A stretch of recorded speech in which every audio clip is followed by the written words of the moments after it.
Okay, twende. Wapi? Ndio huko. Sasa kama ujifunza kupiga picha upya, nenda kule kote. Watu wa upya anashikia kule.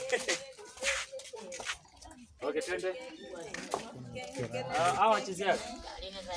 Simama. Sasa unasikia?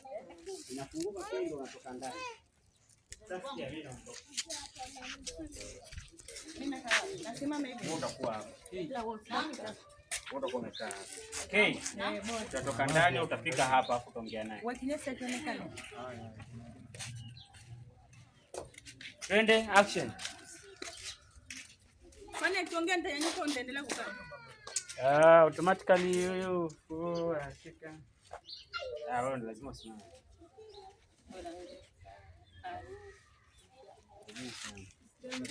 Umesema nianzaje? Nipe tu na nipe tu neno la kuanzia. Muonekane. Mweka wapi mkono?